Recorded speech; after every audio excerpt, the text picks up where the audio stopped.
Falcon Rex, always willing to put a spin on things. Will it be getting frosty in Coral Gables? That's a reference to Scott Frost becoming Miami's offensive coordinator, in case anybody was wondering. It's possible. It's possible from a theoretical standpoint because, like, Scott Frost is not currently employed, and Miami is in the market for an offensive coordinator, a quarterbacks coach, and a wide receivers coach. So you assume that it's going to be the OC/QB coach combo because that's the standard one, not the OC/wide receivers coach combo that we recently had. But again, I think that getting Frost speaks to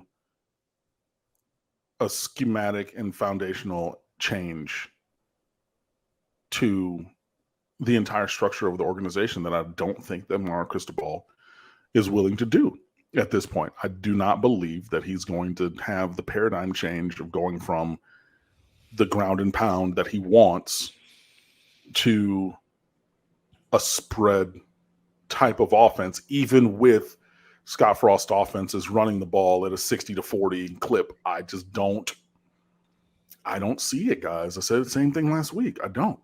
And I was actually just, in the group chat with some of my friends today, and they were talking about, maybe the possibility of getting Dan Mullen to be the offensive coordinator.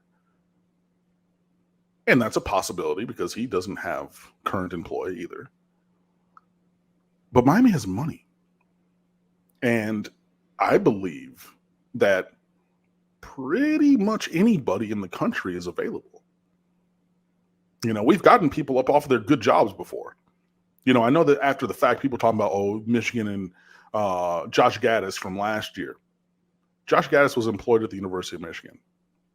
He was interviewing for head coaching jobs or going back there, and Miami went and said, okay, let's go. Pack your stuff. Come on down. Famously, I know it didn't work out. Miami did the same thing to Dan Enos to the point where Nick Saban is walking around by multiple reports, going around their football facility screaming, where the fuck is Dan Mullen? I'm sorry, where the fuck is Dan Enos? Before a staff meeting. And the little secretary had to tell him, he left in the middle of the night to go take the job at Miami. So we hired him up off of his good job somewhere else. Now, I know it didn't end up working. So let's not play the result. Let's look at the process, though. The last couple of guys were sitting in somebody else's chair, and we went to go get them. And this is even before the recommitment to football that we've seen with Dan Radakovich and the University of Miami administration-wise, Dan Radakovich being the athletic director, Mark Cristobal being the football coach, and the whole structural organizational restructuring that we've seen. So if you're only exclusively thinking Dan Mullen or Scott Frost because they don't have a job right now, I say open your brains and look elsewhere. Because with the exceptions of, maybe a Garrett Riley who, is at Clemson as of last week. Obviously, Lincoln Riley is a head coach and calling his own plays because he's, someone who really knows offense. I don't think that there's a coach that we cannot go get if we want. So, and I think that there are coaches out there that more closely fit the paradigm that Mark Cristobal employs and the scheme that he wants to run.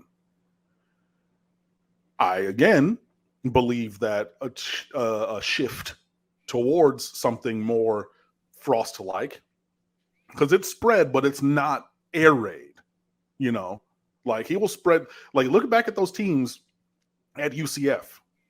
Like, yeah, Mackenzie Milton did numbers and everything, but, like, look at that run game, Shout out to Gregory McCrae, one of my former Miramar Patriots student. Well, he wasn't my student, but a player from Miramar who was going to go to Navy, decided that the serviceman life was not for him. He goes down there, and he does pretty big numbers. But now, there's 2 and 3 and 4 guys who are having 700 yards a year, That is more emblematic from a alignment standpoint as in spreading the field by where people stand to start a play. That is more towards what I would like to see. But they ran the hell out of the ball. And when you have one-on-ones, then they're going to run the hell out of the ball. They're going to run play action, and they're going to chuck it up there, and their wide receivers are going to win one-on-ones down the field. Or they're going to throw it short. Somebody's going to make somebody miss, and then they're going to run, and the band's already playing while they're at the 15-yard line because ain't nobody else around them. That's more like what I would like to see. But Marcus Ball and I are two different people, and I don't believe that he's going to just change his mind about what he wants to run and how he wants to run it overnight. So of the options available, I think that Frost is most feasible, again, because he spreads you out to run the ball, but I still just don't see that fit happening. And also, I would just say, and again, I'm not reporting anything here. I'm not saying, he's talked to yada, yada, yada. I would just say, with very, very few exceptions, anywhere in the college football world, even if they're employed, Miami can go and has gone to get them that person at whatever position on the coaching staff, including and especially offensive coordinator. So don't be surprised if that happens again.